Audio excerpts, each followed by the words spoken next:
Look, I just don't understand it. I thought it was the most terrible thing in the entire world. And I said to him, like, what colors does this baby come in? I mean, what's the point of eugenics if I can't have a blue baby? I mean, what did you order? Did you get another return as well? I had to send it back. I was like, this is defective. It is entirely the wrong color, and it has two ears. I specifically ordered a blue baby, one ear. Well, I, I said I demand mine has a USB-C, and the bastards hmm, sent me one with a Thunderport. I mean, a really? thunderport. A Thunderport. Not even a German geneticist would make such a mistake. I don't I really know. I can't believe it. Scrap the project, crack the dome, let them all die. Just shove them on a DY500 called the Botany Bay and set them off to SETI Alpha 5! Oh no. The bastards. Beth owes me a headset. Anyway, space. The final frontier. These are the voyages of the starship Adequate. Our ongoing mission until we are cancelled and replaced by something far superior or I get a better job. To seek out and review every episode and movie of Star Trek in existence. To seek out new guests and make them very uncomfortable. To boldly go where many other Star Trek based YouTube shows have gone before. Good evening, good afternoon, good morning, ladies and gentlemen, Treks and Trekkers, and welcome to the 50th episode of Trekking Up North. Beth owes me a headset. I am your host, as ever, Captain Goodwill. And joining me for 50 episodes, he is the delectable Geesian from the planet Honk. He is responsible for the goose outbreak of Deck 12. He is also responsible... No. 12 through 15, I think you'll find. Shit. Our margarine stocks are on the Deck 14. Oh no. There goes the journey. Don't worry. I've got the situation entirely under control. I have genetically engineered a new army of anti-geese that will fight against the existing geese that we have until we eventually have a victor. And then we will have half the amount of geese to deal with that we do now that I've added more. So you've genetically enhanced geese. You've got augment geese. Yeah, I have one that looks like Khan. Ladies and It's gentlemen, dressed the same way as Khan. Ladies and gentlemen, live on Trekking Up North, Adolf Goosler has joined us. This is SETI Alpha Honk.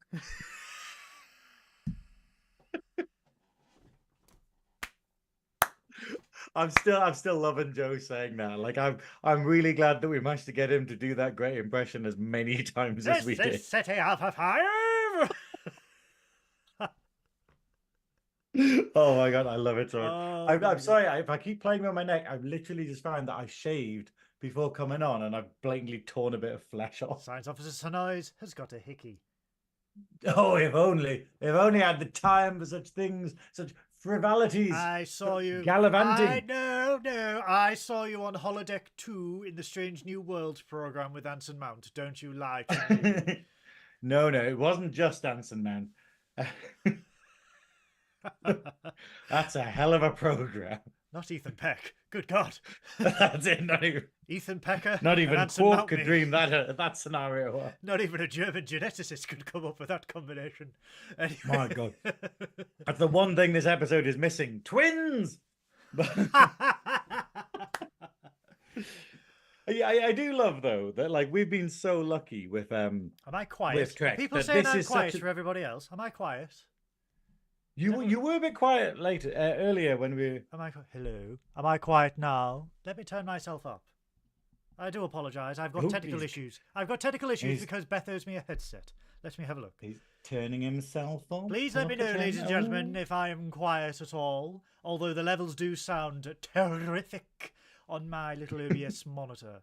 However, we are here because it is Friday. It is YouTube, it is Nerdy Up North, it is live, and we are trekking up north, and we are here because the dabble wheel of episodes decided to spit out another fantastic episode, the Masterpiece Society from season 5 of The Next Generation. But before we get into the episode, Science Officer Synoiz, how are you? Oh wow. Could we not do this? Okay, No. moving on to Wow, this week's episode. I have had the week. Like it's just like Daddy Lee messaged me earlier being like, "How are you doing?" And I was just like, I am not, like just incoherent nonsense back at him. Simply because like yeah, I'm so busy with Snatch Talk. I'm so busy with Snatch Talk and Drag Idol. And then I've had all this other stuff to do. So we had a massive deadline at work this week where it was like a cutoff point of this morning. So everything had to be done. And then they went, oh, and also we'll put a conference in on Wednesday. So you have to basically go and be at all these talks and stuff on Wednesday. I'm like, wait, hang on. We have this immovable deadline. And then we're like, well, come here and sit in a room and listen to people. And you're like, they you know. they don't really get when you are busy. The last thing you need, and this is good. This is probably the Picard maneuver. The last thing you need in a life-threatening situation is a conference. It was one of those ones where it's like, a lot of people, it was fun, like it was interesting talks and stuff, but everyone walked out of it being like, so how does that change anything? Like, what does that Yeah, actually do? yeah, But they liked putting it on. yeah, But yeah, and then just every other thing was just like, because obviously Monday was like really busy at work, write the script for Snatch Talk, working on 5 hours sleep, and then Tuesday was get it recorded, and yeah. loads of stuff went wrong because I've basically fucked up, if I'm perfectly honest, and it made things more difficult. Because it basically meant that I kept messing up the script when I was reading it, like on the auto cue, because I hadn't had time to proofread the script in order to be like, oh, that needs punctuation, that needs a stop, that sentence is too long, that doesn't make any, that's got a mistake in it. So basically, when I was reading it out, I just kept going, oh, wait, I can't do this sentence. This sentence is impossible to say, and kept redoing it. But it meant that when we came to render the actual footage and put the green screen effect on, it took 17 hours to render, which basically meant I set it off on Tuesday night and then I had it ready at like about 6 p.m. on Wednesday, which meant I couldn't start the edit until 6 p.m. on Wednesday. Oh, Yeah, and then obviously, and then yesterday I literally just didn't really finish work until 8. So I was going, oh, this is editing an hour-long video in about 8 hours. It's like, yeah. for those that think that producing shows and episodes is easy, is always a laugh, it is not. It is grueling. There is a lot of checking, double checking, triple checking, and there are still fuck ups that creep up. It has been, and I think I speak for everyone on Team Nerdy Up North, it has been a week for technical issues. It has been a week for failures, and yet it has possibly been the busiest week of Nerdy Up North for some Yeah. of us, where we're just like, how is it Friday already? And I Well, think you've been a busy boy, haven't you? I was speaking to Jake Nerdy Jesus earlier on, and Wait, do you speak to Jake or do you I pray? get on my knees Wait, this is how I talk to Lee. and then I text. And but I put it into context. So this week I have done an episode on Saturday. I did an episode of Nerdy Up North. I did Hmm. 2 episodes of Unplanned Trek, one of which was on the Shuttle Pod show. I then did a top secret, super duper, highly classified thing for the Shuttle Pod show on Hmm. Wednesday. I am doing Trekking Up North tonight, and then tomorrow I am a guest on Captain's Quadrant's YouTube channel, talking about starships. All the while trying to do a full time job, and also trying to bathe and sleep, and just trying to be healthy, which has I not worked.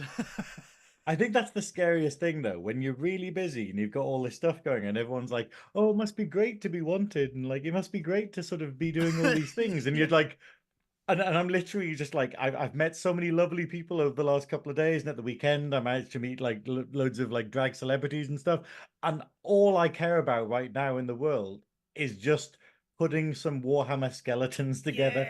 I've Yay! had these Warhammer skeletons on my desk for like 2 weeks now, and there hasn't been a moment that I can actually sit down and start gluing them together. And I'm like, Oh. I'm gonna do that, and it's gonna be the best fucking thing in the world.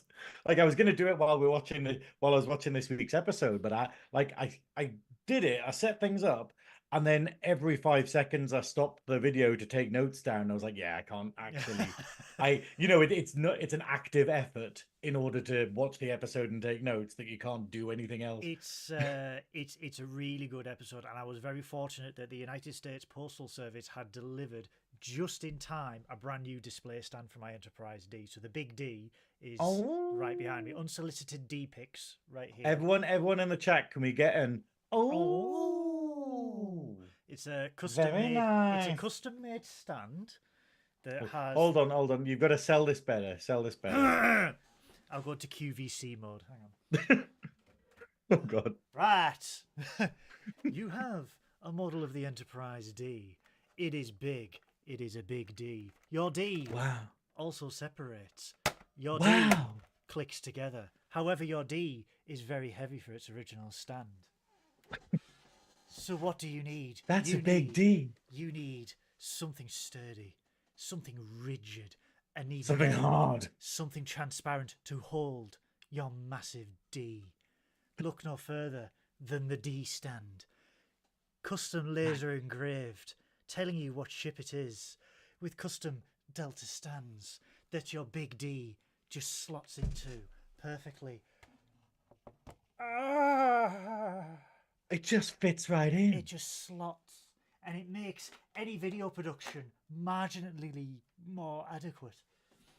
Continue talking. How can people get this amazing product in their lives? You go onto the internet and you buy it. So, display stands direct. So that was the only saving grace. But it has been quite a week. However, fingers crossed, normal technical functionality shall resume next week once I get a new headset from Beth. So we are here to review the Masterpiece Society from Star Trek The Next Generation. And I don't know about you, Synoiz. I think out of all the Star Trek episodes that we have, I think this is one that is worthy of a follow-up. It is worthy of second contact. It is worthy of a check-in, because it would be very interesting to see the results of this imbalance of society 20 or 30 years down the line.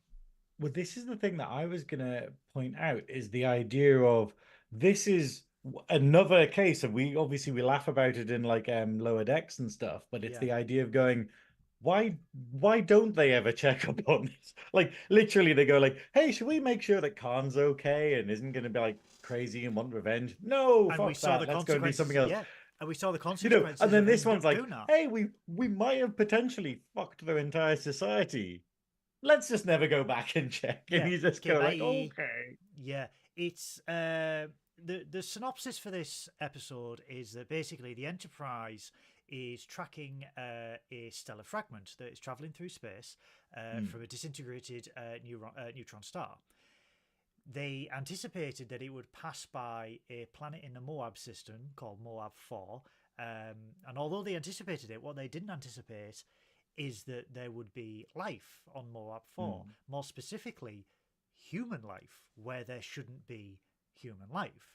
Which doesn't actually get explained, I don't think. Like, is it just... It are they just does. saying that some vigilante scientists are just like, let's just put a colony here and not tell anyone? It kind of does, because it transpires that these humans were the descendants of scientists and geneticists who founded a colony 2 centuries prior. They'd left Earth to create a perfect, genetically enhanced society, free of interference from the outside world. These always go well, don't they? They always go well. Think in sci-fi, like how many times does this end really, really well for everyone involved? But this is a really interesting episode, because we do get episodes throughout Star Trek of genetic augmentation. We've got obviously the Wrath of Khan. We've had it in Star Trek Enterprise, and we had it more recently in Strange New Worlds with Unich and Riley. Yeah. This is a really interesting, because this is like, okay, Earth had the eugenics wars. That was bad. We see that Khan and his folk escaped in the Botany Bay. However, this proposes a thing that maybe it wasn't just Khan who left, and maybe it was more people that just seem to have escaped Earth's what they considered an iron fist ruling on banning all genetically enhanced.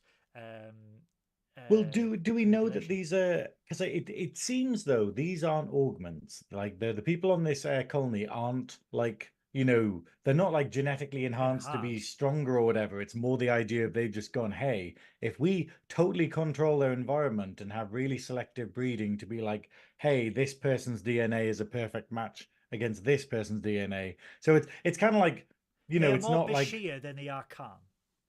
Well, no, I don't even say that. I'd say it's basically like, rather than using different products on crops and stuff, you just go, hey, how about we do the best conditions in the entire universe for crops and then see if they grow any better? Yeah. It's like, because it doesn't look like they're sort of giving them any drugs or anything. They're just going, hey, if we just totally micromanage every single aspect of human life, can we make it better? And it answers itself, really. I mean, I kind of love this because it means that there is a counterpoint to Khan, because it basically goes, hey, that's one way of doing things. This is but can we do it without people becoming psychopaths? No. But yeah, but this is, and then again, I go back to Julian Bashir. He's an example of genetic engineering. He Hmm. had he was genetically enhanced to remove certain traits and be more intelligent, and Yeah. he had issues that was that they were solved through genetic manipulation, and this Hmm. society is their entire world, and as Aaron Connor says, the governor of this planet, they are intimately entwined in their ecosystem, Yeah. to a point where if they leave, both sides will start to fall apart, both sides will start to wither, and Yeah. they are genetically bred, each and every one of them, for their roles. He is bred and genetically manipulated to be a leader. They've got poets, scientists, thinkers, and stuff like that. And it's sort of, Hmm. what if we have eugenics without the super soldiers, basically? Like, what if Yeah. we had Metal Gear Solid without Metal Gear Solid? To Well, it's that idea. It's that kind of idea of, obviously, with like Bashir, it's basically going, hey, your child has a problem. We'll use genetics to sort of remove it and go like, hey, we'll fix his eyesight or we'll fix Yeah, his IQ or something like that. Whereas this one is basically going, hey, we'll stop him being blind by basically having a mating pair that don't have any genetic defects at all. They are of a certain type of intelligence that means that it'll get passed on so that they will be good for this particular direction. And if there are any problems with the baby, like he's blind or he's dumb or something, then we'll kill it. And you just go, okay, yeah. like, okay, that's so it's a different, possibly more brutal way of it, because at least we see with the augments and Bashir, it's the fact of, Bashir wouldn't have been born in this society. Oh He would no, have been killed before, in utero.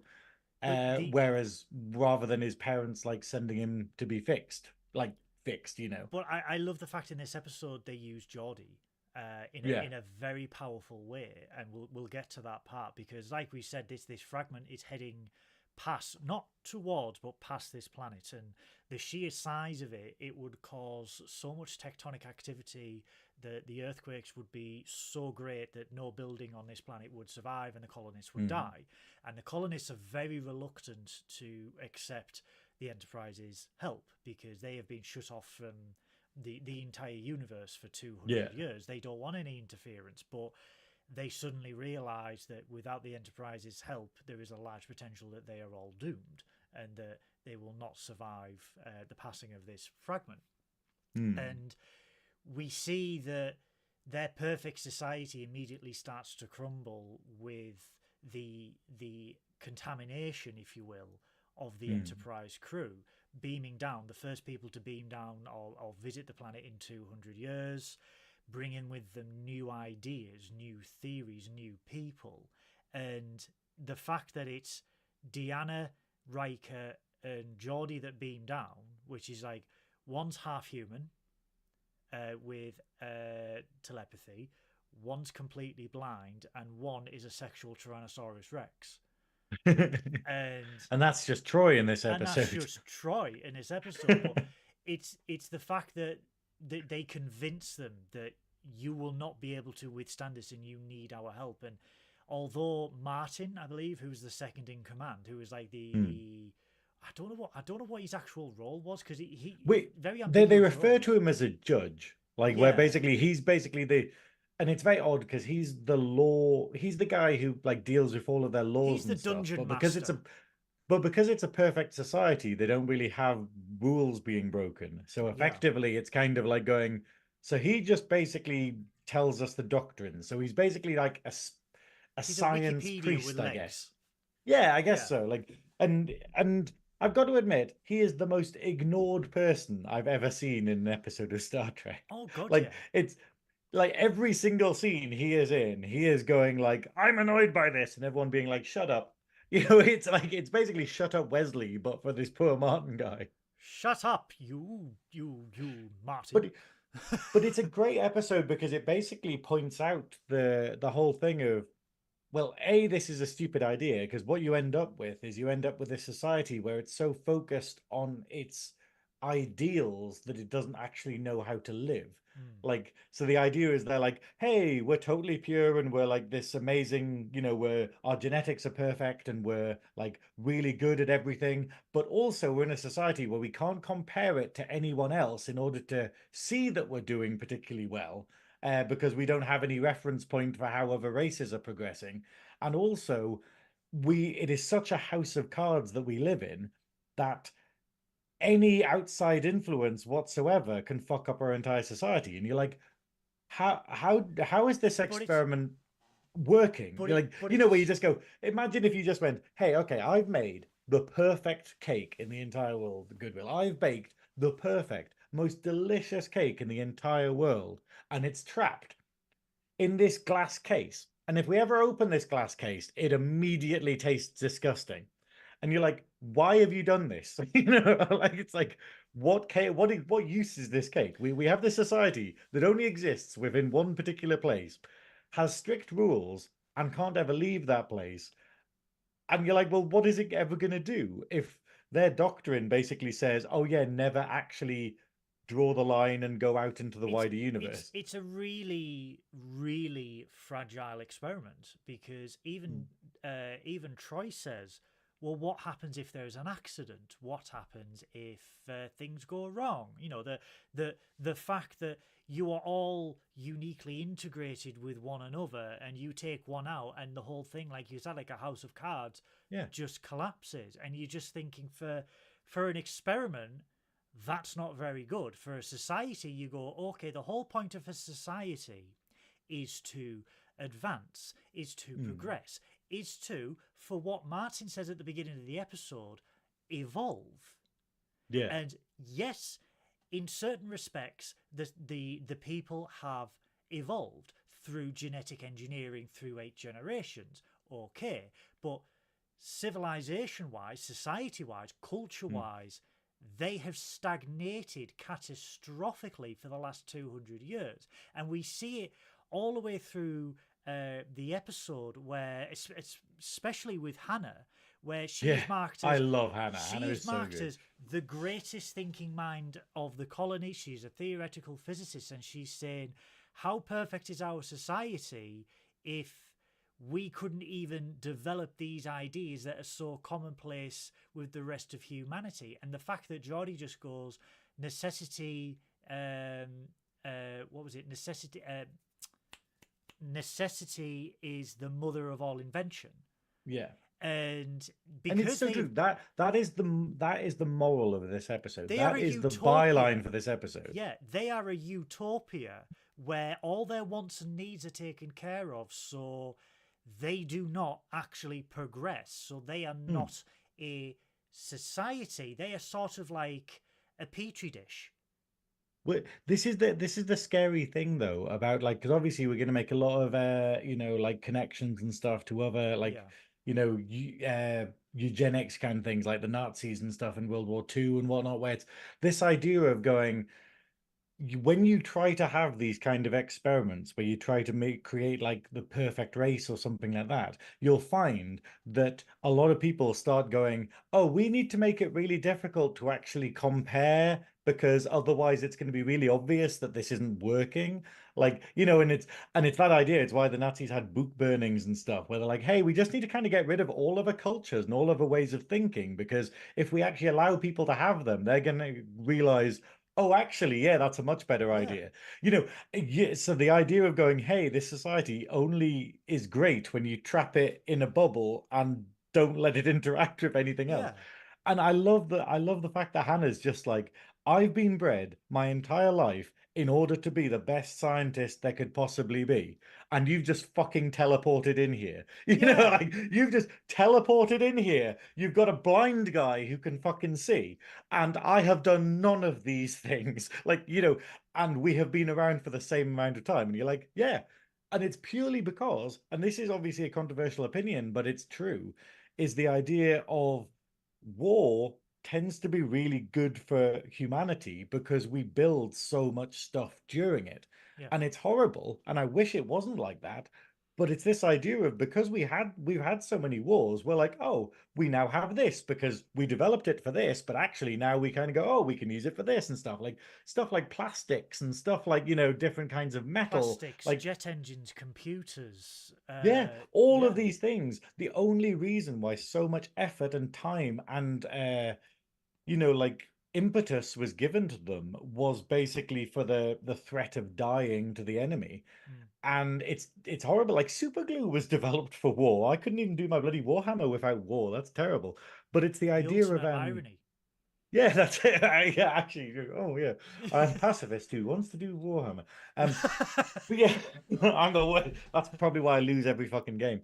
But that's the thing though. And then this society that's been built to be perfect and not have any anger or war or anything, they're like hundreds of years behind everyone else. And you're Yeah. just like, yeah, that kind of sucks.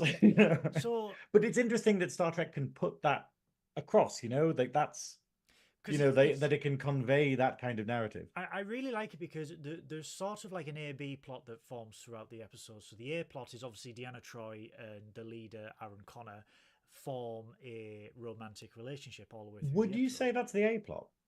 I I would what I I would would say Yeah. hear me out. I would say that's the A plot because that is the seed that is planted, and then the B plot, which is very very close to the A plot. It's not, you don't have a strong and weak story in this episode. They are both strong.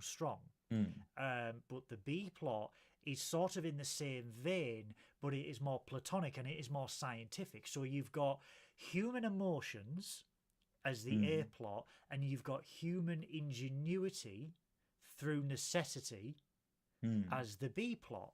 And it is really interesting to see both sides of the coin played out, and for this society to go, we are not, we don't choose who we have as partners. We are genetically chosen to mate with this person to produce the perfect offspring. In Hmm. terms of science, we cannot advance far enough because we don't have the outside influence. We have everything that is literally around us, and that is it. Whereas these Hmm. people have rocked up, they have got flaws, they have got disabilities, and they have got 200 years of experience of mingling, interacting, learning, and developing through these atrocities, through these scientific breakthroughs. And Hmm. they turn out to be far more advanced than the genetically superior masterpiece society that was proposed. And it's the Yeah. ultimate irony that you can't just shut yourself out from the rest of the world and think that you will be infinitely better off, because Yeah. you need It, the outside influence. You need that. you'll And be left in its dust. I You'll be left in see, the dust of everyone else if you don't yeah, engage in the wider but picture. I see it a lot because it's also a deeper message of the need of socialization with humans, and I see it a lot through my own job where we have where me and Synoiz live in the northeast of England, the desolate wastes. We have a lot of rural villages. For me in North Yorkshire, we have a lot of rural villages that have one tiny road in and out. They are quite bumpy, but we have a lot of people who live there who need mental health support, and there is no infrastructure there. And the reason why they need mental health support is they are isolated, they are alone, and they have chosen to go there, but then realized, I kind of need that certain level of human interaction. I need to bond with other people. I need to learn from other people. And it takes a toll on a lot of people. And for this episode, it's teaching them they are not as evolved as they think they are. They're actually regressive instead of being progressive. I think that's it. I mean, I will say though, I felt that there were three plots in this. Okay. I thought there was an A plot and a B plot and a C plot. And the A plot is effectively the situation where it's the idea of going like eugenics. Like, is this a good idea? Yeah. Like, is this whole thing a good idea? And that's the discussion to be had. And then you've got the B plot, which is basically the actual, oh, the thing is coming. Like the fragment is coming. They need to do something to like solve it. And they, and fix it. And then the C plot, which is basically like the Deanna, the Troy, and Aaron Connor. But it's the idea, because I thought that the A plot was basically the stopping the fragment, but then that gets resolved like halfway through the episode, and I was like, oh, hang on, the A plot has been resolved and like halfway through, and then the episode still goes on, and it made me realize that obviously there's more there. Do you love the way, and this is what I loved about Geordie LaForge in this episode, I loved his remarks, because they realize that the Enterprise, because at first they come to the realization that although the Enterprise is big and powerful, it's a big D, it cannot move this fragment. It is far too heavy. But then they come to the realization, based on Geordie's visor, that they could increase the power without burning everything out if they release it in pulses. Which is what his visor does, where it's basically, it takes in all this information, but then it staggers it. They're putting it through to his brain, so he doesn't like go crazy. And then they're like, hang on, we could totally just stagger the actual energy output that we're putting through, and that would stop everything overloading. And you're like, which is obviously how, it's a bit of a basic thing, because it's how packets work in terms of like actual data transfer on computers and stuff. But it is fascinating in the story that they kind of hadn't thought about it because it's so basic, and then they kind of go, oh wait. But I think the wonderful thing is that they discover the solution to their problems because of a disabled person's accessory who wouldn't have existed in their society. Like, and then that it's wonderfully ironic that the Hannah is basically going, we would all be dead if it wasn't for a disabled person that we would not have actually allowed to be born into our society. And and obviously that starts the conversation of like necessity is the mother of all invention. It's just, I just think it was just so the way that LeVar Burton delivered it, where he was just like, because prior to them finding out, they were having a conversation where Hannah would say, if you were in our society, you would have been terminated as a fertilized cell. We don't want our philosophy is we don't want any human to suffer with any form of disabilities. And then they find out that because Geordie has got a disability, i.e. he's blind, and this visor transmits data to his brain using pulses in a staggered way, so he's not overwhelmed, they could translate the workings of that into the tractor beam to essentially push the fragment in pulses away. And it's just the fact he goes and he laughs because he sees the irony in the situation that a disabled man has saved a society who terminates any fertilized cell that shows any sign of any disability or any abnormalities. And this is the problem with eugenics, where it's the idea of you just because someone is disabled in one way, Yeah. or just because someone is like bad in like a particular way or something, like they can't walk or they're blind or they have sort of like a, mental health condition, it doesn't mean that they can't be amazing at other things. It's that idea of them, it's the idea of going, okay, so yeah, he's blind, but actually with technology, with like enough care and attention, he can still be an amazing member of society. And that's what eugenics forgets. Eugenics forgets that actually sometimes the person who's given a bad start is the one who learns to try a lot harder and therefore massively overachieves. The comparison I would make is Stephen Hawking. Hmm. And Was Geordie on Epstein Island as well? Okay, so we were. I couldn't help it. I couldn't help it. Fuck the Another Tories. thing's not going on the audio version. Yeah, fuck the Tories. You owe me a headset, Beth. But it is really clever because, like Synoiz says, they resolve the main plot of this fragment is going to cause irreparable damage to the planet within half an hour. Yeah. And the other bit I did like where it was, okay, we will move this, but we are still going to need a team of 50 people down to shore up this self-contained biosphere, so when it does pass, that there'll be no breaches or anything like that. And you can see Martin just getting increasingly more and more frustrated at the fact that there's going to be more and more interference, which will taint their perfect society.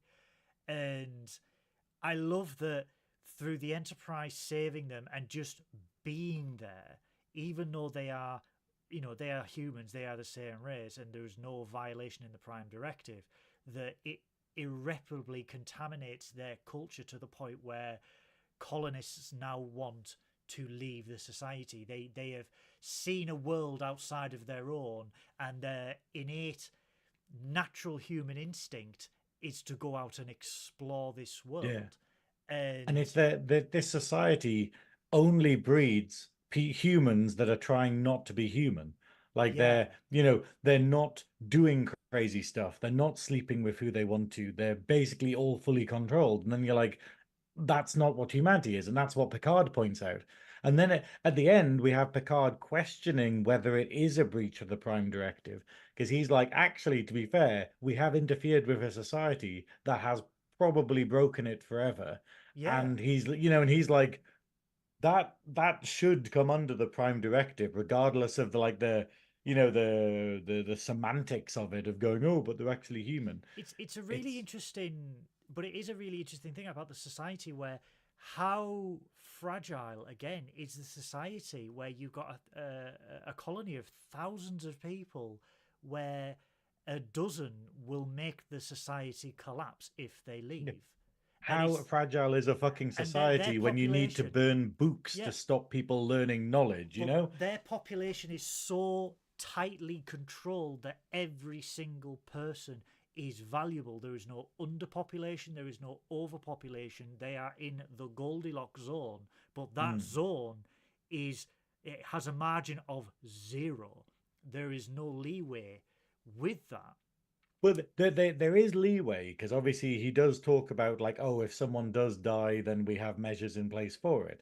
But temporarily, though. Yeah, but like two people in a particular field could die and the others could pick up the slack.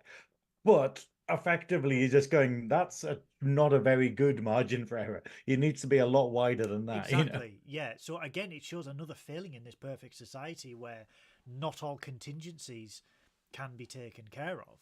And I love the fact that at the halfway point of the episode, we then go into this new story of, hey, some of these colonists now want asylum and they want to leave the colony. And then it's that moral quandary of, do we grant them asylum as humans to offer them a safe haven to travel, or do we let the colony that is not a member of the Federation dictate what the people should and shouldn't do? And it's really interesting, because on one side, and this is what I kind of like about the scene, the observation lounge meeting scene, where you've got Geordie and Worf in agreement that the colonists should seek asylum. They have innate human rights, and we have a duty as Federation, as members of the Federation, to grant anyone asylum if they wish to do so.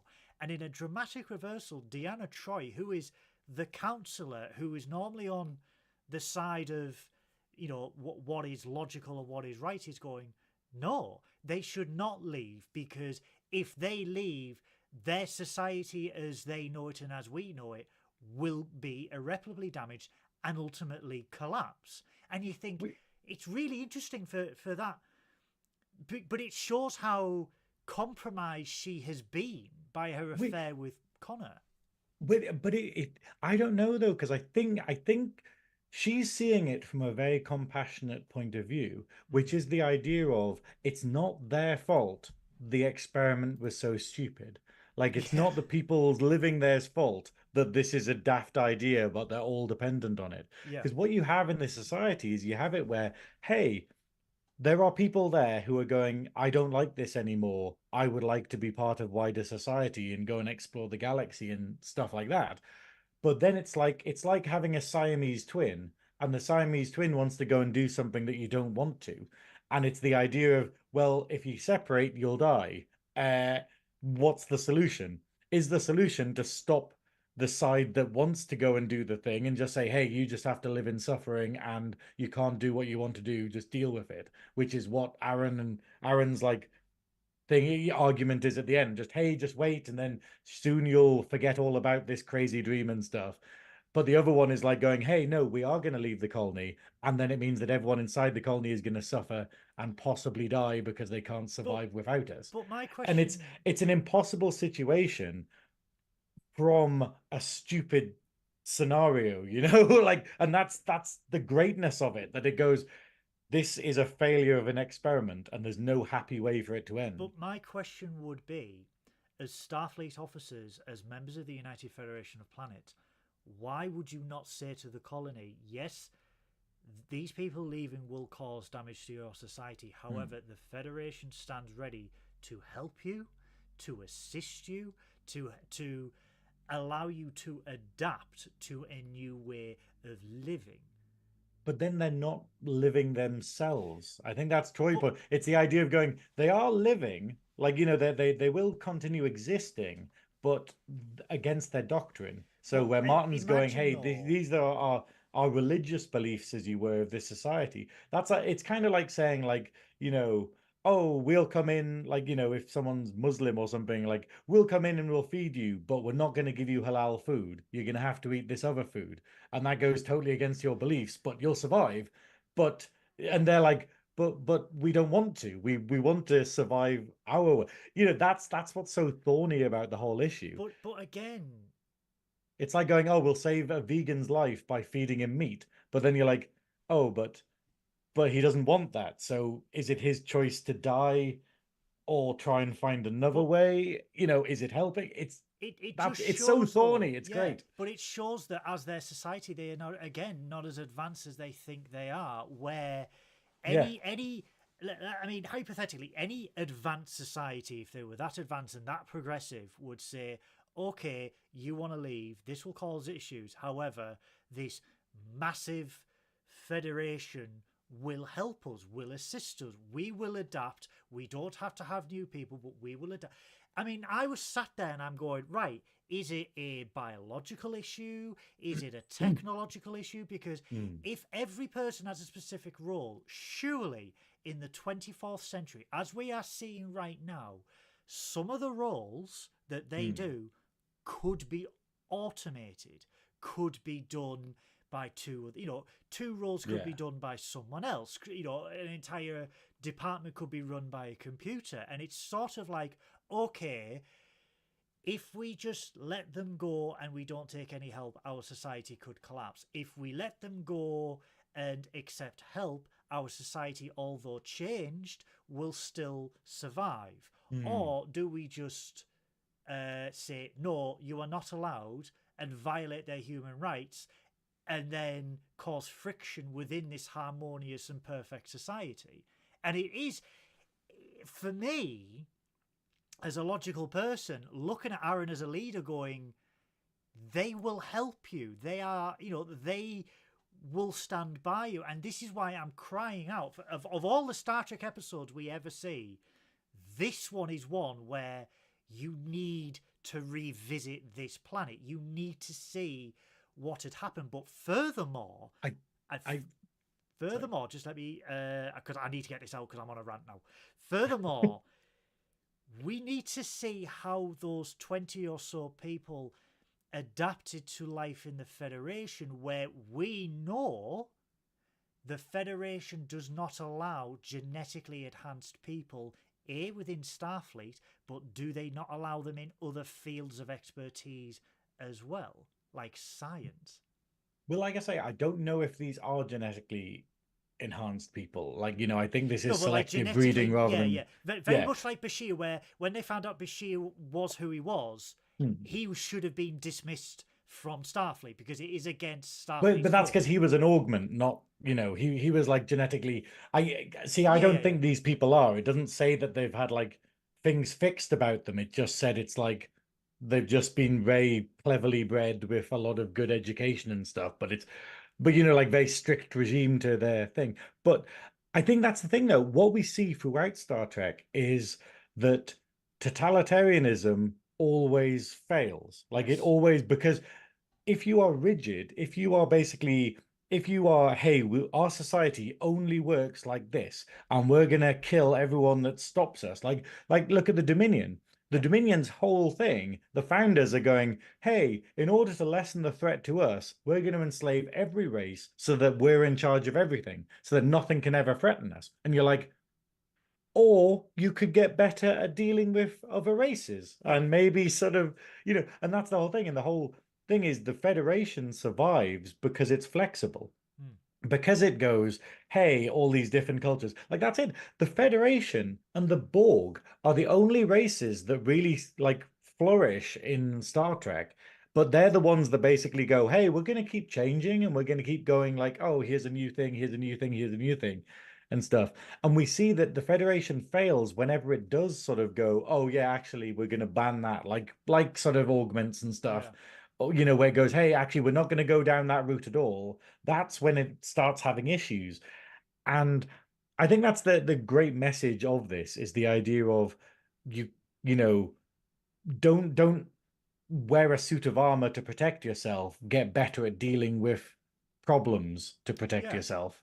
And this is the thing is, Martin, the whole thing is, I would have loved one of the characters to ask Martin what his solution was. Yeah. Because obviously they shoot him down the whole episode, but it's like, what exactly was he wanting? What was his plan? Like, his plan was literally just to die, basically. Well, this is the thing. It's really because he is the fundamentalist of this society where no interference, no one leaves, no one comes. No one comes. Meteor, like asteroid thing is coming, and we don't actually have any way of stopping it or surviving the blast. So I guess we just die. And you're like, really interesting, yeah. Like, what? Okay, you shot Hannah's idea down. You shot Aaron's idea down. You shot the Enterprise's idea down. What is your idea to preserve this society? And he would have had nothing. Yeah. Everywhere, like in the chat, guys, where you work or whatever industry you work in, do you have people like this who are basically, no, we can't do that, but they have no actual solution?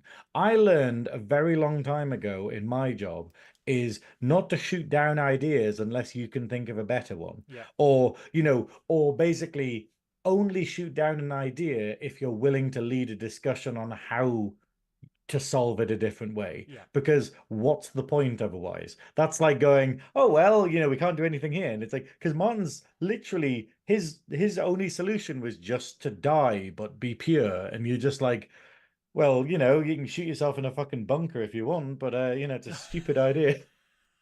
Joking. I mean, I pronounced escape to Argentina wrong. Fucking FBI stuff. Buenos noches, mein Führer. Yeah. But it is just, it is that thing of just going like, what the fuck? And I like the idea that even in this, Aaron makes a joke about it where they just kind of, Martin goes on this big thing of, oh, we are far superior to you. We've ironed out all of our faults over the years and stuff. And then, and then Aaron's like going, yeah, but you're angry bastard, so we probably still have some work to do there, I like love that because that's right at the beginning of the episode where they're just like, you don't know these people and stuff, and he's just like, yeah, but they can literally transport through walls, and then he storms off after trying to get one over on LaForge. We have evolved past you. Blah, blah, blah. Yeah, it's like, oh, you wouldn't get blind people in our society, But and he's LaForge just is like, I'm better than you. I can like, see you LaForge... just fine, and Aaron's just like, yeah, he's a bit of a dick. He's just like, But this is the thing. It's like this is what we get in sort of like right-wing regimes and stuff, where it's the idea of just going, all people have is their arrogance. We'll see it a lot with white supremacists and stuff. Like, do you know who Bertram is? Yes. Yeah. Like, if you ever watch any of his videos, I don't recommend it, but you ever watch any of his videos, you're like, what insane fucking bubble do you have to live in for this to actually make any kind of sense to you? And it's this thing of going, okay, so you're gonna like just live in the fucking forest and just like somehow and but still use what the wider world gives you in order to live and things like like, but then it's just ludicrous. And it's the fact of it can only white supremacy and stuff like that can only exist through like ignorance and people like Martin who are just going like, no, my bigotry is what keeps me warm at night. Uh, and then as soon as they're challenged, they just walk away because they're like, no, I don't have a counter argument to that because I'm literally talking to a blind person who is the chief engineer of the of like the flagship of the enterprise Federation. God, it just, I really, really loved this episode, and it was a cracking episode for the Dabble Whale to land on because it asks more questions than it answers, and it begs for a revisit. And like I said, I would love it in a future Star Trek episode, Lower Decks or anything like that, where they just revisit and we just see the consequences of the actions of the Enterprise D. Because lads, I'm assuming they're all dead. Like that's my like. It's a bit Schrodinger's cat, but I'm basically assuming that they're all dead. The breed have taken over as per other second contact things, but I would love to see because the final scene with Picard and Riker, where Riker is going, we had to interfere. They were going to die. And Picard is just like, basically, we were damned if we do and we were damned if we don't. And yes, they are humans, but I believe that the Prime Directive is still in effect in this instance. But Picard was in his own Kobayashi Maru. He was in a no-win scenario because he couldn't just sit idly by and watch other humans die and not interfere. But by interfering, he's forever changed their society and possibly forced their society to go down a road of collapse. So it's a really difficult situation for them to be in. It is, and it's the best Trek are the ones that promote discussion, where it basically makes us look at society, makes us look at a situation and be like, this is unwinnable. This is, like you're saying, this is a Kobayashi Maru. Maru, yeah. It's that idea of going, this is an unwinnable scenario where they either interfere with these people's way of life and thus destroy their society, or they let them be destroyed. And it's a wonderful thing. I mean, there's just so much good stuff in this episode. We've been really lucky with the Dabble Wheel. And I sent you a picture earlier in the week because I was worried.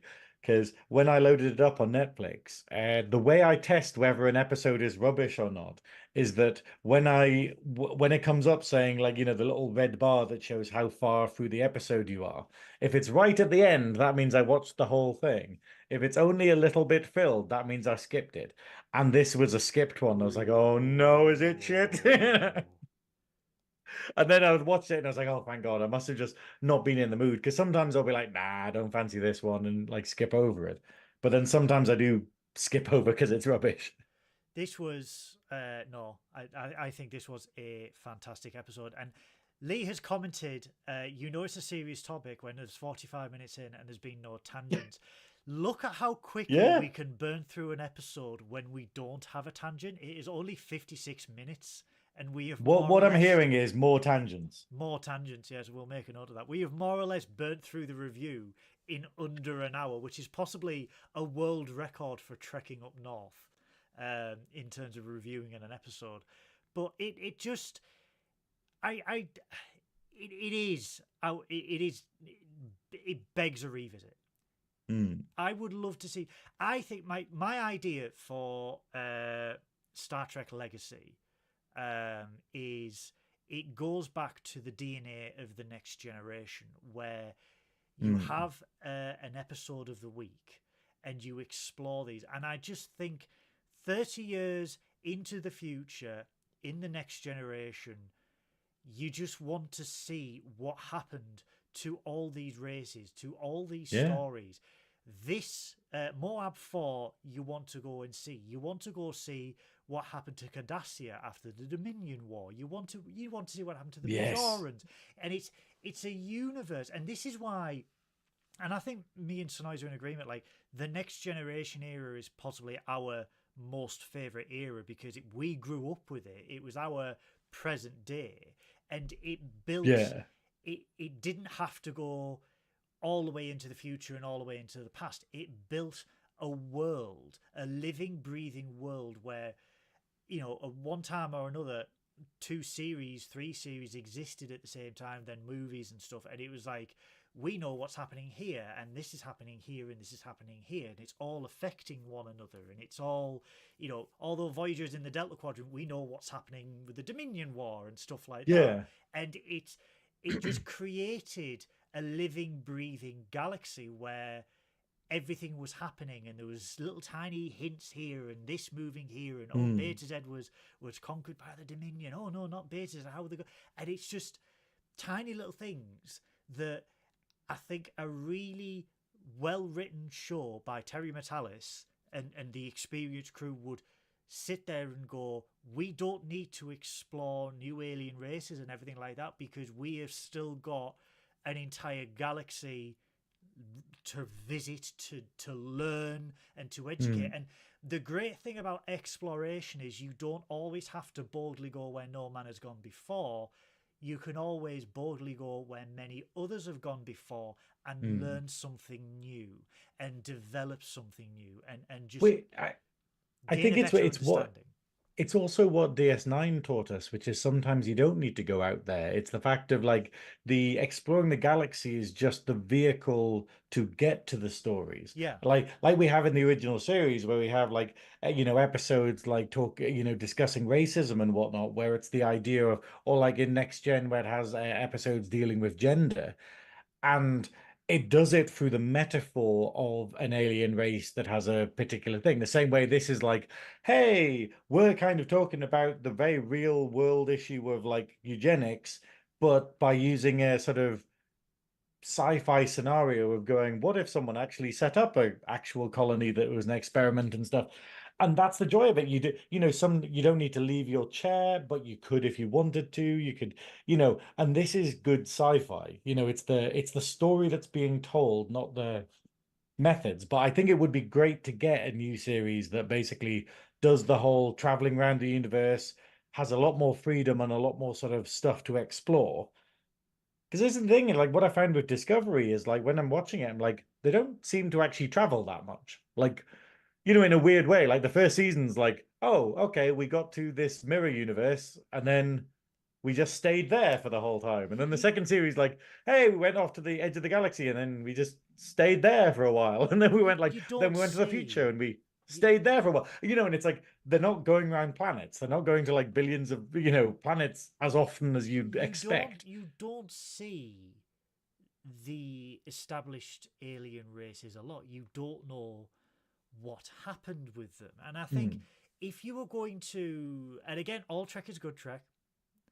I'm just going to put that out there. But with Discovery, it's like there are, 900 years into the future from season 3. Okay. we find out what happened with Vulcan and the Romulans. That's it. What happened with the Cardassians? What happened with the Bajorans? What happened with the Tellarites? What happened with the Ferengi? And it's the problem is, and I think the writers back themselves into a corner, very much like they back themselves into a corner with a prequel, where you can't say this happened, because then if a subsequent show which is set in the past then airs, it is then limited by those events in the future. Like, you know what is going to happen in the future. Oh, well, we know Ferengi will be destroyed because they appear in Discovery. We know that the Romulans won't completely disappear because they merge with the Vulcan. And you just like it. The stakes are just absolutely diminished. Whereas the next generation, and we speculated about this. Me, Isaac, and Mark, we were speculating about this, where, you know, there is that very, very, very strong possibility that the events in Discovery past a certain stage could be retconned, could change, could split off into its own multiverse. We're not saying it will, but that's that possibility. Whereas with the next, with something set in the next generation, where a lot of Trekkies consider that to be present day, it moves with the times. It's fluid with the times, and it adapts. And people don't seem to get as upset with it, because you had 20 years of, okay, so we've had the Romulans being sus, and then the Romulan planet exploded. So what was the consequences of that? Well, this happened and this, and they're just going, okay, that's fine. Let's move on and do that. And it's just, I think it's the fundamental flaw with prequels. Like, prequels are difficult because you have the future set for you, and you will step on a lot of toes. Like, it's the whole thing of like with you know, with Warhammer and stuff, where they're just going, hey, we've set something before a particular thing, and therefore we can't really do anything with it anymore. So what they've got with Warhammer Fantasy now is basically, because they killed off Warhammer Fantasy and they sort of blew the world up, and then they brought out Age of Sigmar and said, hey, this is what happens afterwards. Then it means that now they've gone, oh shit, that was a mistake, we'll bring Warhammer back. They're like, oh, but we can't retcon Age of Sigmar because it's still happening. So how do we now release a game in the past knowing that it ends up here? And so what they decided to do is they decided to set it, piss everyone off basically, by setting it like sort of 500 years earlier than it was previously, where there's not really too much in the lore. So it's a bit of a blank bit in the lore, and they're like, hey, we can make up whatever we want here and stuff. But then you realize that there's not going to be massive consequences, because there can't be massive consequences because we know what it needs to go into. And you're sitting there being like, you should have just set it in the future and gone, hey, that's a separate timeline, you know, rather than if you can't be bothered to, you know, deal with the canon and have to write around the canon like every other Star Trek series has successfully managed to do for a very long time, then you should have just gone, oh, we want to make a series, but we don't want to follow the actual canon, or we want to change loads of stuff around. It's a different dimension. It's like a different timeline. That would have been preferable to basically causing a lot of headaches and invalidating your show effectively. But then you look at Strange New Worlds and how they played it, which was an absolute blinder, because they were like, yes, it's a prequel, and we are just going to address the elephant in the room. We know Pike ends up like this. He will have to deal with that. He is aware of that. And it's great because it's like, we know from the start how it's going to end. So we know that the jeopardy for Pike and the Enterprise itself is null and void, because we know he survives, we know the Enterprise survives. But it's brilliant because they go, but you don't know if Unachin Rally survives, you don't know if La'an survives, you don't know if Dr. Umbenga survives. You see them in the original series, but you don't see them past that. And it's like, it takes away the certainty of jeopardy for some people, but then injects it in others within the show, and it's like, it's a prequel done right.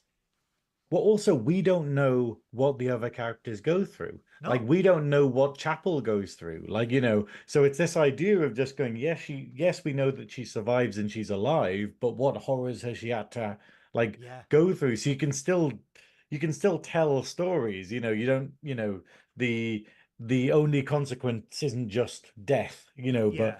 Yeah. but that's the joy of it. Like, it's doing it so cleverly, and that's exactly what all Trek shows have to do. You're going, if you want to do a Trek show, you've got to write into the fucking between the lines and stuff, and you've got to find your little niche and Got then to know wrap it about into the Trek. universe. You've got to And know that's how about Trek. and isn't that wonderful that like Lower Decks manages to do it? Lower Decks just surfs through the canon and just goes, yeah, we're actually totally valid still, but then doing all this crazy shit, which is But then hilarious. sort of like reworks certain parts of canon and like Hmm. links Mariner to Nova Squad from First Yeah. Duty and stuff like that. And it's like it's quite Which cleverly doesn't done. upset anything. It No, just enhances it, it does. It really does because again, it creates a living, breathing universe. Because as I am, viewers of Trekking Up North will always be aware. I am a massive fan of you can do crossovers all the time because this, you don't have to make a song and dance about it's so and so from Deep Space Nine. He's on the next Yeah. generation. Like Don't do a fucking Simpsons, basically. Bashir is on the next generation. Oh my god! And it's just like no, they're in the same universe at the same time in the same organization. You are going to come across them. You are, and it's really Yeah. like with Lower Decks, and it's just like, yeah, you're going to see the Titan because the Titan is operating at the same time as Lower Decks. Riker is in command at the same time as Lower Decks. It's like Star Trek Prodigy was absolutely fucking brilliant at it because we had this really good battle scene. Spoilers for anyone who's not watched it, but I don't care. But we had this really good battle scene, and they made no references to the fact that the Enterprise E was there, the Defiant was there, the Titan was there.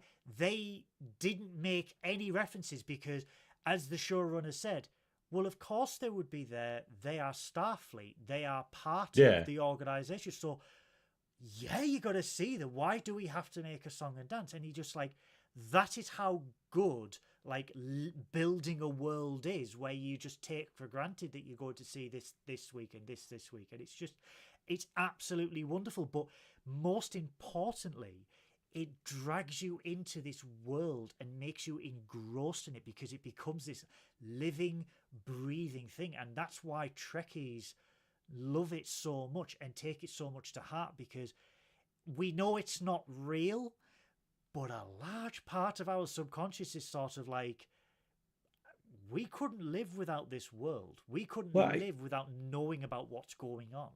I think the greatest like media that exists is the stuff that we can apply to our own lives. Like the Yes. fact of the lessons we can learn from it. Like we're talking about in this episode, where we're talking about the threat of eugenics, like we talked about the threat of like, religious dogma and, cults and whatnot in the previous episode with Ducat. And it's very much that's what makes it real, because this is our education. Yeah. Like, I think it's in the past people had religion to be like, oh, this is good, this is bad, this is wrong, this is right. And now we basically have our own parables through things like Star Trek in order to learn, how to care for someone, how to be empathetic, how to be sort of, how science works and how this doesn't work.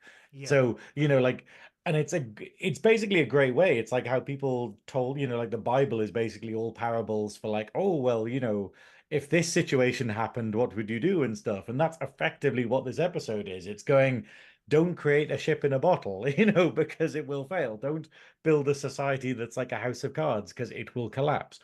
But no, to go back to the episode though, like there's so much cool stuff in this episode, little nudges. Like, did you see when Riker basically says, okay, they meet Hannah and he's like, okay, me and Troy are gonna teleport back to the transport back to the Enterprise. And Troy's just like, I'd like to stay if possible, and then like looks at Connor. And then Riker's just like, oh, okay then. You And then dog. there's this wonderful visual bit where he basically goes, oh, one to beam up, energize, and then he just looks at Troy. Yeah. He just looks at Troy like, The You know, it's absolute shade of all people that Riker delivers onto Deanna Troi. yeah, it's that kind of like going, oh, I know we're seeing other people, but still, you know, like I know what this is. Any other nods? There's quite a few to be fair. Obviously, blah, blah, blah. Like I don't know. The obviously we haven't really gone over the plot. We've basically just said bits of the episode, so I don't know if I've done a particularly good job of explaining this I one. did a synopsis of the plot, Yeah, where obviously who they are, what the but objective is. but the A plot or the C plot, depending on which one of us you believe, like the one between Aaron Connor and Troy, is really interesting. Like it's the fact of it's like this Romeo and Juliet type scenario where it's the fact of they can't be together because of the two like societies that they're part of. The Federation that can't interfere with this society, and him who is part of this society and is the linchpin of it effectively. So it's the fact of out of everyone in the whole colony, the one person who doesn't get a choice, like who can't be like Hannah and go, hey, I'm gonna bugger off kind of thing, is him. And so it's basically going, oh, we like star-crossed lovers where they can only be together if she ruins his society by becoming part of it, or he leaves his society and lets it die. And there's this wonderful poetry in it, and they address it in their final scene together, where he's going like, "Look, I'll always be in love with you, but yeah, we're pretty sure you can come and visit whenever you want, but I know that you won't." You know, like, I love the fact they got Humpty Dumpty shoehorned in there as well. yeah, that's it. I always wonder about Humpty Dumpty though, because you have fucking Humpty Dumpty, and you're like, why were the horses involved? Like, why does he all the king's horses and all the did they get the horses to try first, and then they're like, oh well, that didn't work. Suppose we should get people with How can a hands to horse try and pick help, up an maybe. eggshell? This is what confuses me. Like, Were does they doing anyone the know yoke? how the horses would Yeah. have been helpful in that scenario? Someone in the chat. I love the fact that Isaac has popped in and just went, the plot is Martin is 100% right. Has he said that? Yeah. Oh, there we go. Yeah. Wow. This is the thing, though. Martin is right. Like, it's the fact of, like, Martin is right in the context of this society. But Yeah. that's how fucked the society is. Yeah. It's literally like the idea of going, it's like naysayers or whatever, like, on like a sort of what's something really obscure, like an Amish community where they're like, oh, don't leave the community, you'll have a bad time. And it's like, he's probably going to be right. You probably would enjoy yourself more if you stayed inside the bubble and never actually experienced, like, the outside world. Ooh. But what kind of existence is that? And Martin's totally right. He's like, yep, doing these things will be bad for us. But in this scenario, it's like, yeah, but the other option is death, Martin, which I think might be worse. Possibly. We have been bested in the comments as well, because Lee has just pointed out Humpty Dumpty was a canon. What? There is nothing about Humpty that No, hold on. he's He dead. hasn't written Humpty Dumpty. He's written Humpty Humpty. Humpty, which I'm assuming is some kind of porn star, or maybe Lee's porn name. Yeah, maybe the horses tried pulling it. Oh my. Is it a canon? Is it canon? I didn't know. I thought he was an egg. Are we learning on Trekking Up North? I don't want to learn. Humpty Dumpty had actually, totally separate tangent as well. Basically, because I bought these bizarrely. Okay, now this might get us cancelled. Okay, but I was at the World Food Store like just before we came on, buying like peppers and stuff for like cooking. And I found these at the checkout, and I thought they were the best thing in the entire world and fit the thing, because these are like 2 eggs, okay? Like called transmission. Oh, yeah. Right, okay. Wunderkinds. So look at them, Wunderkinds, and look at the bottom. Look what it says at the bottom. It says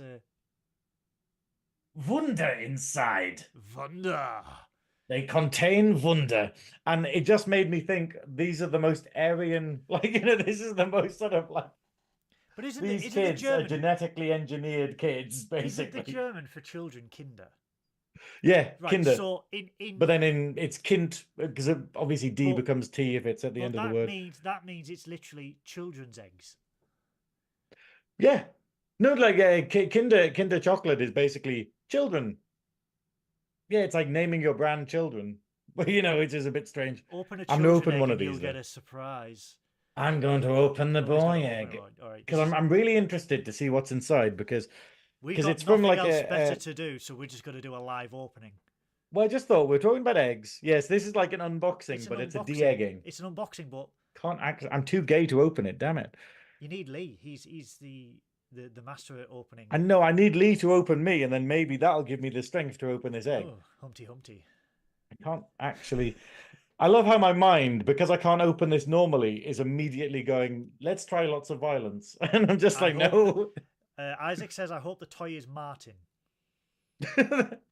I'm just a bit worried because it's like a Middle Eastern type brand. So I'm kind of going like, what if it's like, it's sort of Also, something really obscure. Hello It's to like, everybody in the ooh. chat. Hello to Beth, Christopher Lee, Paul. We've had the lovely David Bratt.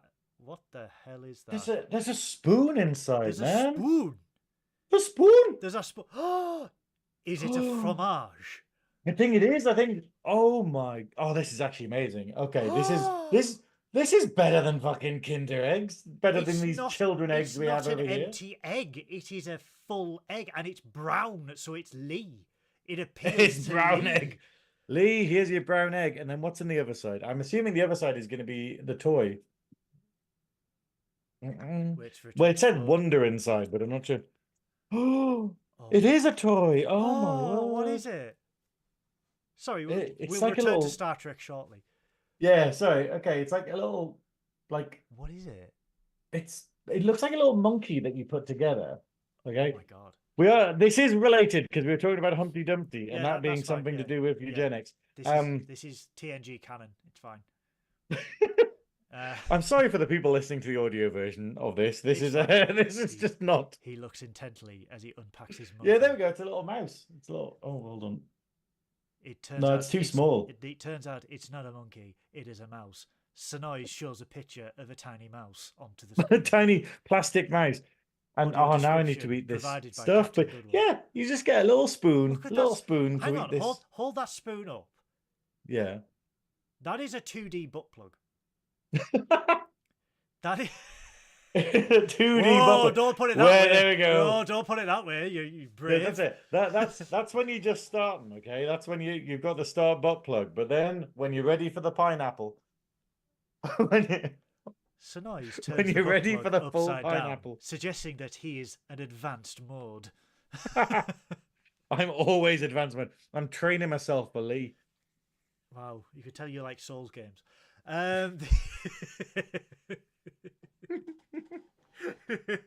You died, but what a way to go. Holy crap, like we have sped through Masterpiece Society because we did not go on tangents. We stayed on because the topic was serious and we loved it. And as you consume the brown egg via your 2D butt plug, hang on, please don't show the butt plug covered in brown. That's all I'm going to say. I'll lick it off. Don't worry. Hey! Innuendos up north.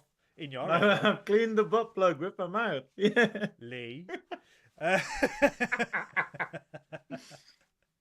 This is all relevant to the discussion, I've decided.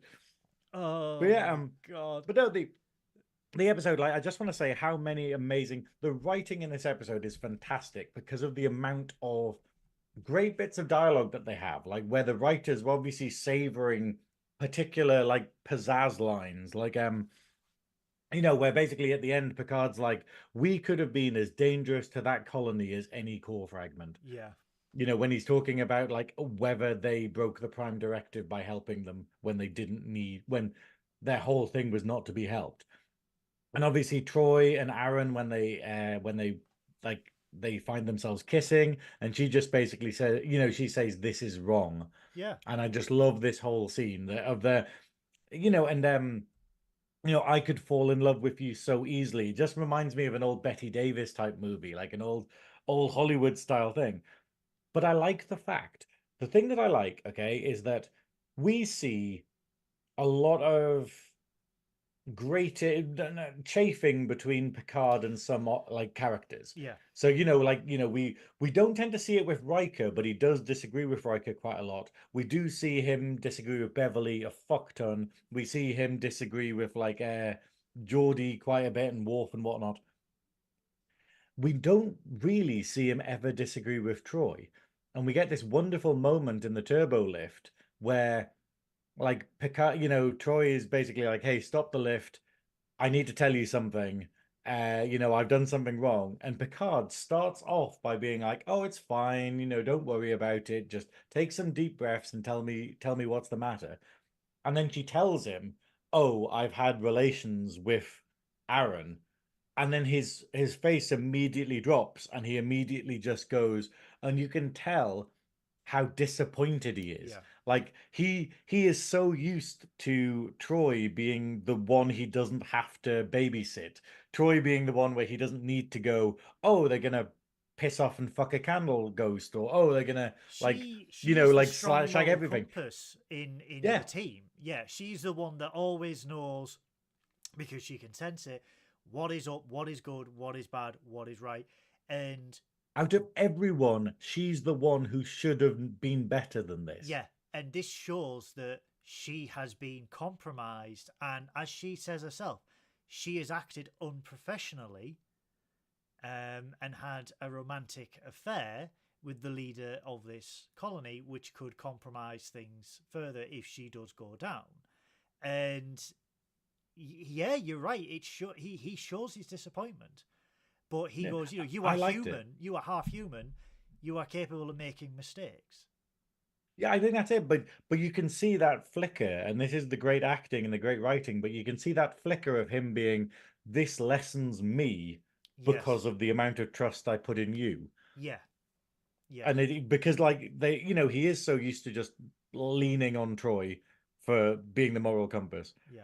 I'm sorry, I'm going to have to open the second egg. Well, while you do that, I will read out the poll that we did earlier today, because we were very late to the game this week because everything was falling around upon us. The geese have spread from deck 12 to downwards to deck 15. They have entered the butter storage facility, and all the Lurpak is gone. So the share prices of Lurpak will go back up again.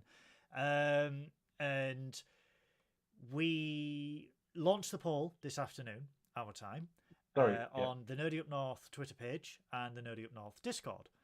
The question was, who do you feel was most in the wrong in this episode of Star Trek The Next Generation? Now, I'll go first with this one, because this was divisive across the board until 10 minutes ago, where we got a clear winner. So, the answers were Troy for being romantically involved, the colonists for being eugenics, the governor for wanting help, or the colonists that wanted to leave the planet. Now, up until 10 minutes ago, like I said, the top three answers were evenly split. There was a 33% between three. No one gives a crap about the colonists that left. But with a clear winner of 50%, Deanna Troi was in the wrong for having a romantic affair with the leader of the colony. So, what does it say on the old Discordy ward? Hold on, I'm putting my toy together. Just put the brown egg in your mouth. Hold on. We haven't actually had that many votes on the Discord poll. Maybe we haven't. But yeah, the clear winner in this case is Troy for getting romantically involved. It's interesting. It's like, are we just against women? Is that what we're saying? On International Women's Day, are we against women? Synoiz? Is it actually? It is as well. Oh my God! We are not against women. No, I shall have none of it. I shall have none of it. No, I'm leaning into it. I'm going for the populist thing. I'm entirely anti-women. No, I think women need to get back in the kitchen and make me a pie. No, I like the women. I understand that I have the sex with the women. So I know, is that a thing? I know that women are to be respected, and they are Absolutely. I mean, in all seriousness, we know that. But we are not against women. It's just that Deanna in this I episode. just love the is in idea wrong. of just being so contrarian. Just be like, what? No. No, Please. no, no. We need to play to the fucking dickhead crowd and be like, The Discovery bad. Yeah, man. oh my god, I accidentally went on a YouTube video the other day and it was one of the anti-woke YouTubers. Oh no. You know where the whole thing is just like, oh look, it's Marvel going woke and going broke and stuff, and you're just going like, you know, I mean, it's just this idea of like, I just want to see more woke films that aren't just shit. Like, because the parallel seems to be that they're going, we're trying to put woke plots in stuff. That's fine. We just seem to be allowing idiots to write things. You know, it's just like that's the problem. You know, the problem isn't a woman being in the lead. It's the fact of they let a chimp write it is the big problem. Isaac has said, my last name is Brown, by the way, so Lee, stop consuming Isaac's brown egg. Wow. Also, hello from the dickhead crowd. Isaac, you are not a dickhead, you just enjoy the suffering of others. So, with that in mind... Okay. I've made my toy. Oh my god, what is it? It's a little bike. That is not a mouse. No, this is from the second egg. The mouse requires a bit too much construction. You have consumed both eggs? No, I haven't. I haven't consumed it. I haven't opened it, but I've got another butt plug.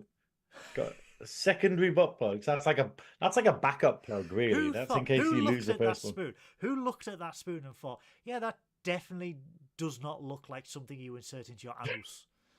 Well, it's like that bloody Olympics logo, remember? Where you just like, did they check this against a child? You should always check everything against the child because they will find all of the problems with it and be like, that looks stupid. Speaking of problems, in a tremendous segue, we are receiving an incoming transmission. Incoming transmission. I'm eating my egg.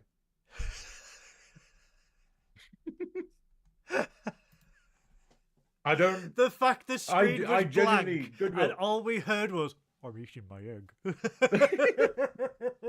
I'm sorry, viewers. I'm sorry that we try to be really professional here. Me and Goodwill do take this fairly seriously. Like, I know we joke about stuff, we go on tangents, but the week I've had, I am at the fucking end of my rope, and I'm just like going, I don't give any shits anymore. I just want to eat this chocolate I have in front of me and put this toy together. Do you know what I did today? Because I have had the week, and I am supposed to be on a diet. I bought a big fuck off pie, and it was like a Cartier level pie, where it's just like a Cartier pie. This shit's got 2,000 calories in it, yo, and I'm just like, and delicious. It would be even more delicious with more cream. And I consumed said pie whilst crying at work. So yeah, that sounds great. Like, I've literally there's a place in North Shields, I think it is, and I know the guy who owns it and runs it.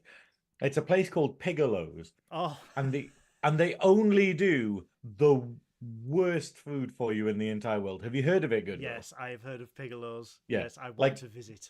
It's just this thing, and I'm just like, I really want to do this. So I'm gonna go and see. Tomorrow is Warhammer and Chill Day. Wait, if that was possible.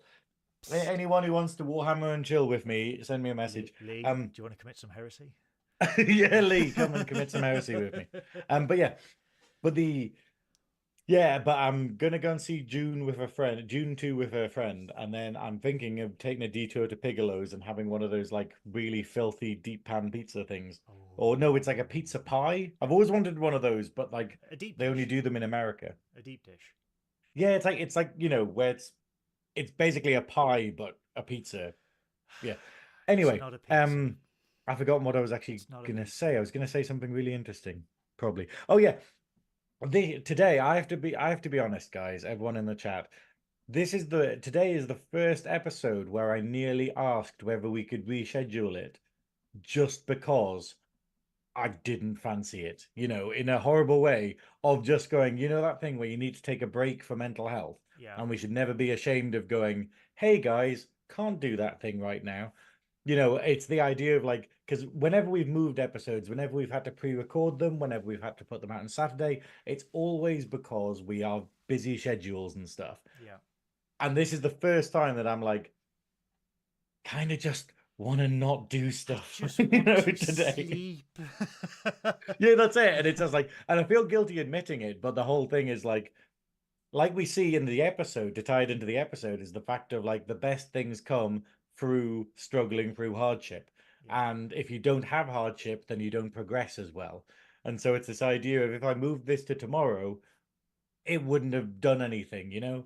Well, But yeah, but sorry if I am being a bit too blasé well, to today. cheer you up, Science Officer Synoiz, a lovely comment from Lee saying, I would say I don't know how to play Warhammer, but I don't think it would matter once I'm handcuffed to a pipe.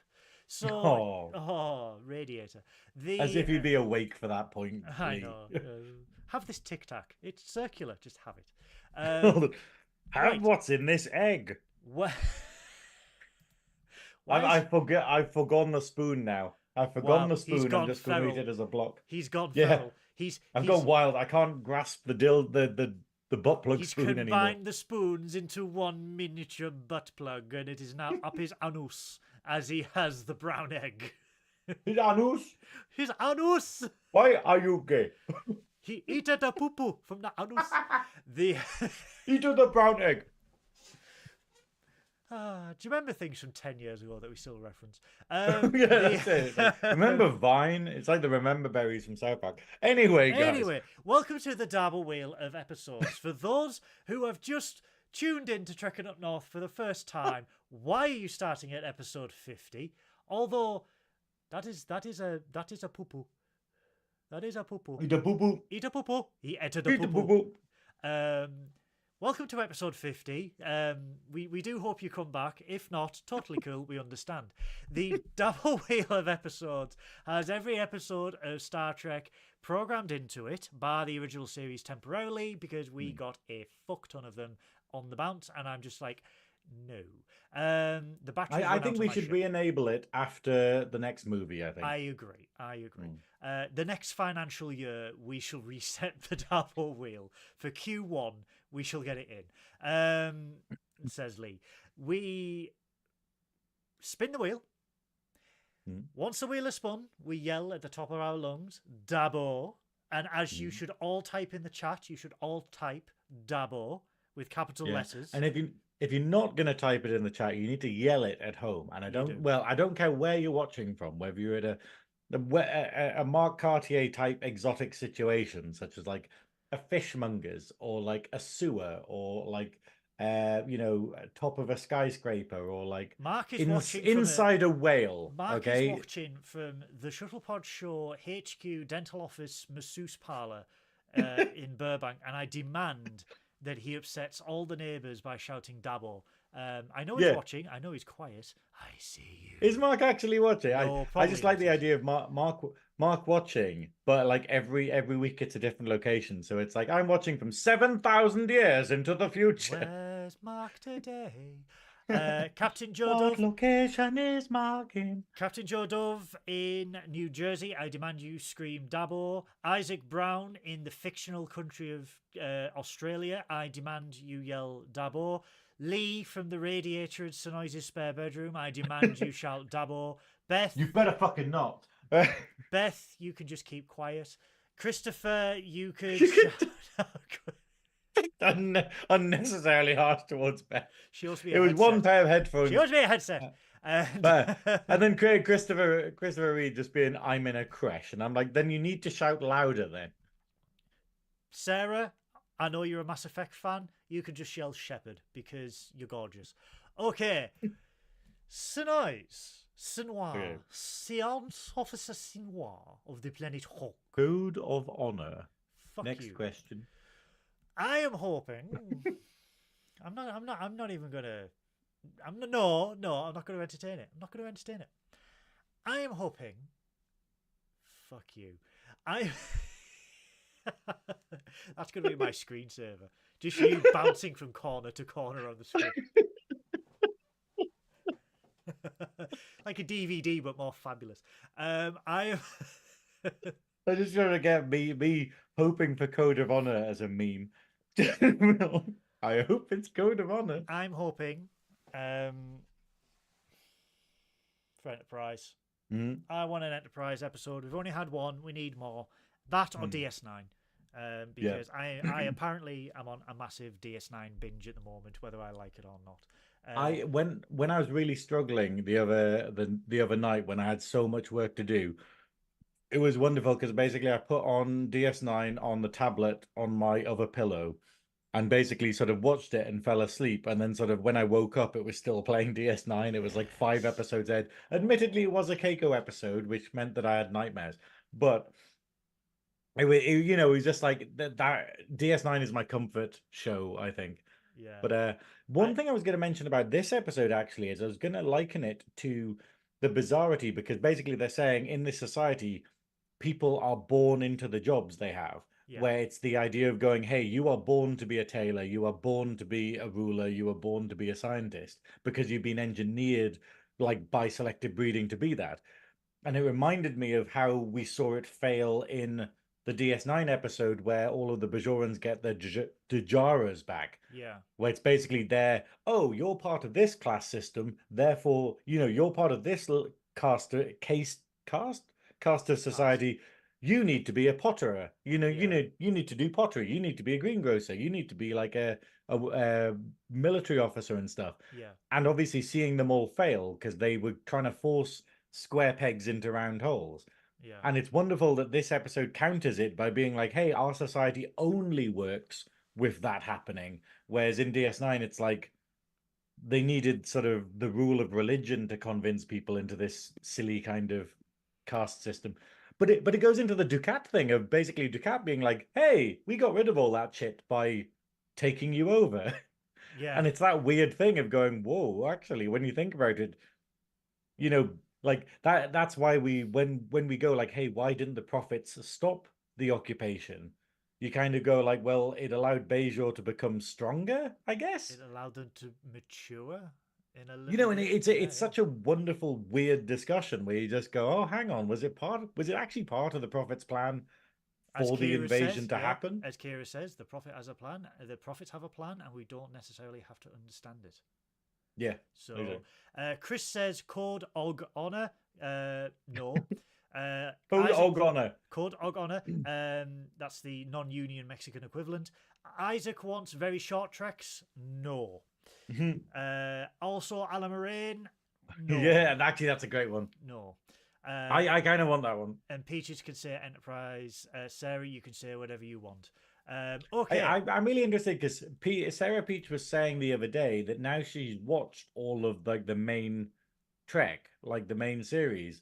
Enterprise is one of her favorites, and she hasn't fallen into the DS9 crew like we thought she had. Because that's it. A lot of the time I'm like, oh, you don't like DS9? Well, you haven't watched it properly. Whereas it's nice seeing people who actually have properly sat down, given it the time of day, and it hasn't resonated with them as much as it has with people like me and you. I think she just loves Faith of the Heart. Okay, shall we get this wheel spun? So, as ever, everybody, are we all ready for Dabo? When we spin the wheel and it lands, you have to yell and type Dabo at the top of your lungs and hard on your keyboard. So, in 3, 2, 1. What if I'm already hard at my keyboard? I didn't hear that. I hate the anxiety. I saw Sabrosa again. Shut your pissy mouth. Go on again. Oh. Dabo!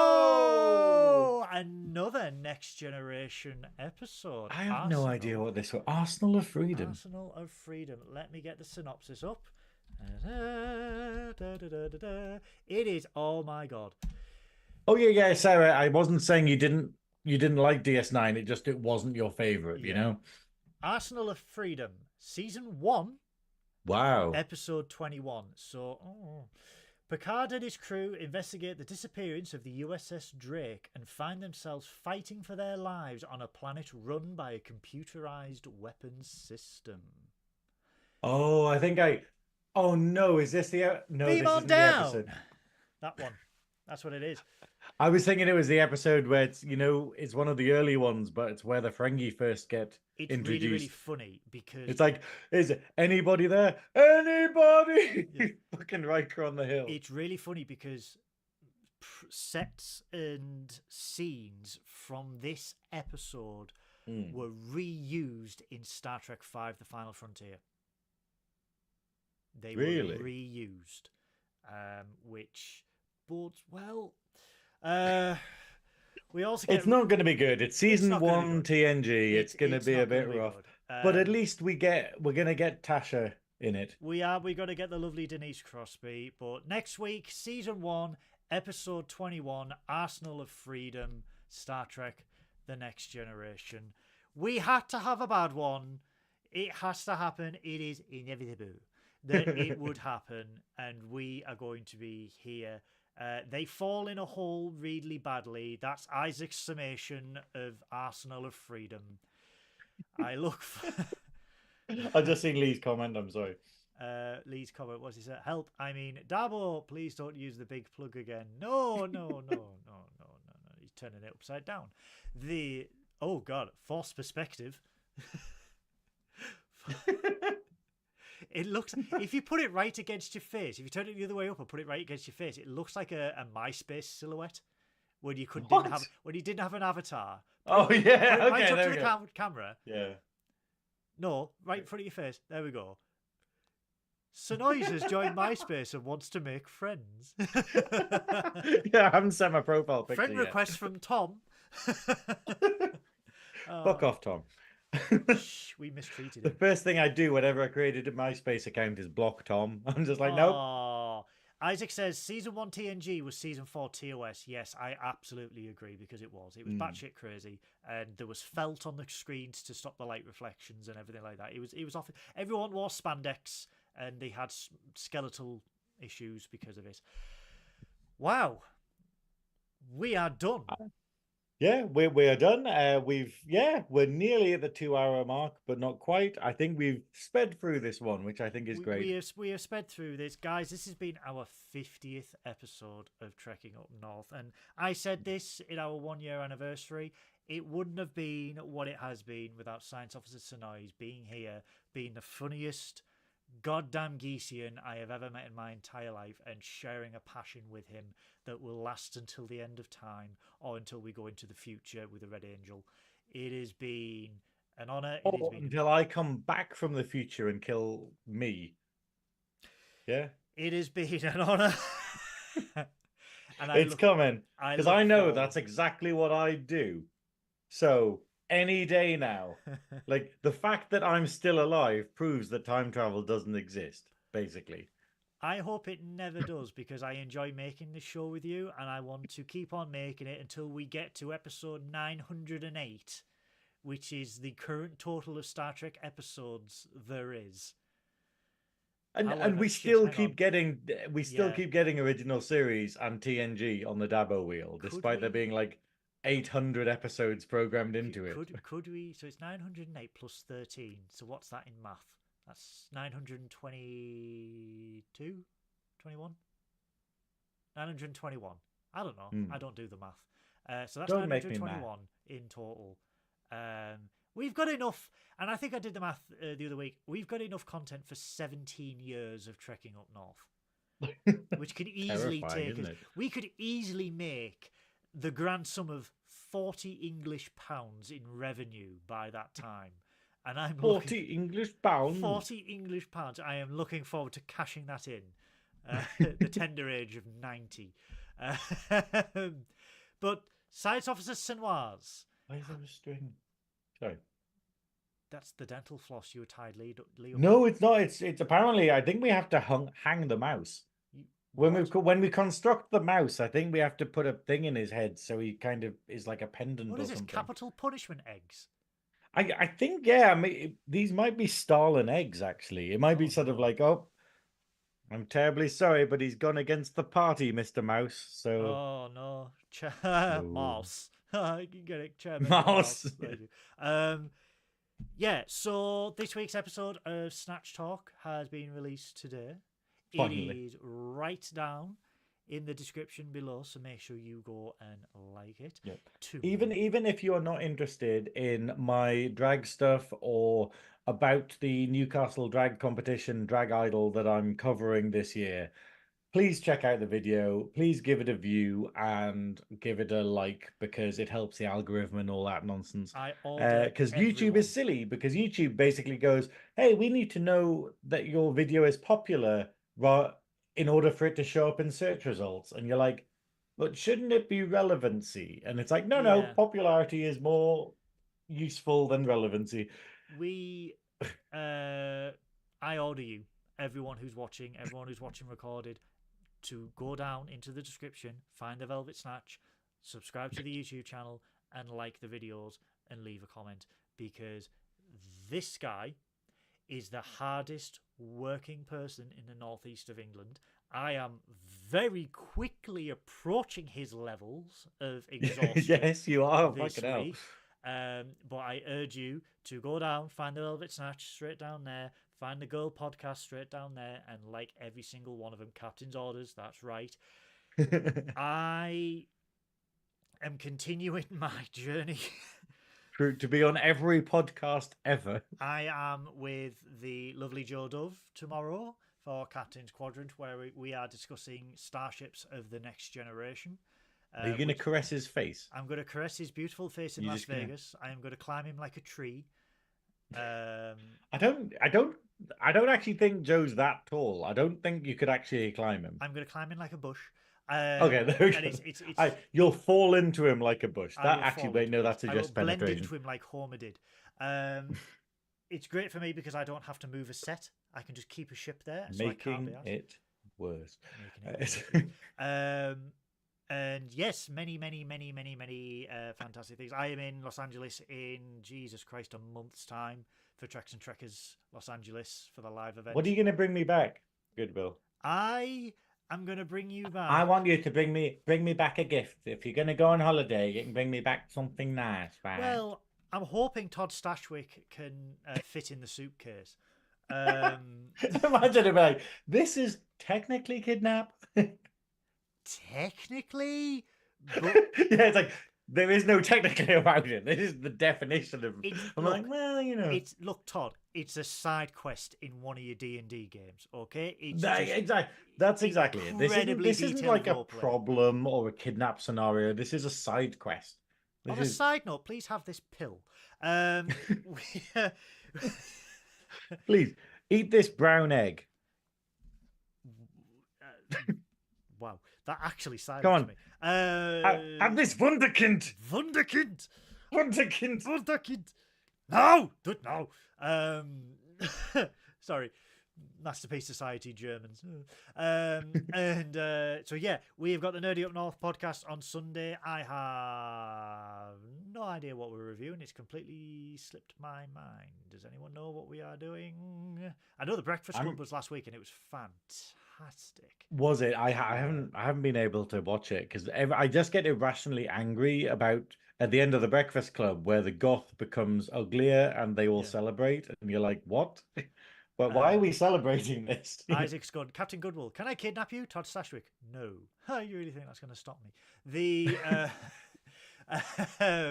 So we got the Nerdy Up North podcast this Sunday live at 7:30 p.m. We have got Monsters Up North live at 7 o'clock on Monday. You have got me possibly on Tuesday, depending if I can get a working headset. Or I might have to get a Bluetooth headset to stop Beth breaking mine. On Tuesday, or it might be me, it might be either Cousin Wheel Will or Cousin Truck Will. We don't know yet. You're going to have to wait and see. Plan 9 from Outer Space is Monsters Monday. Now, Plan 9 from Outer Space gets a lot of bad rap. I urge everyone to watch the colorized version of Plan 9 from Outer Space, digitally remastered and colorized, purely for the purple alien uniforms, because they are fantastic. Also, if you like comedy, watch the Riff Tracks version of Plan 9 from Outer Space, where they just rip into it. But you get Bela Lugosi. Has Plan 9 ever been on what's it called? A Mystery Science Theatre? No, they never did it. Really? Is it a rights thing? Could they not like get the permissions or something? Yeah, they could never get it. But Plan 9 from Outer Space is on Monday. Lee will be twitching sometime next week. Probably not, but I will force him to do that. And then we will be back next. Well, what's going to make him twitch exactly? Does it involve me? The Middle Eastern butt plugs that you just unearthed from your Wunderkind. Middle Eastern. I love that we managed to annoy Beth. Beth's like, I didn't break it. I wasn't even there. And I'm like, no. No, you broke them. So... See, methinks you're protesting too hard, Beth. You know, Yes, it you was are. obviously you. You know, You owe me a this headset. is a Cardassian court. We've already decided you're guilty, so... You owe me a headset, so please send a check in a stamped addressed envelope to Captain Goodwill needs a headset, PO Box 1, northeast of England, postcode. This is the worst Blue Peter episode I've ever seen. Yeah. Oh, he's streaming Thursday. Lee is streaming Thursday. I believe he's continuing Final Fantasy. Oh, Final Fantasy Rebirth. Oh, Chocobo. I wish he would. Oh, I wish you'd choco my bowl. Oh, there we go. Right. On that note, I have been Captain Goodwill. Where is he? There he is. He has been Science Officer Synoiz. He has consumed 2 brown eggs. He has licked the Middle Eastern butt plug of joy. And on that note, it is time for us to beam back to the adequate. So until next week, take care of yourselves, stay safe, live long and prosper, and we will see you next week. Bye-bye. Miles? That came out your ass.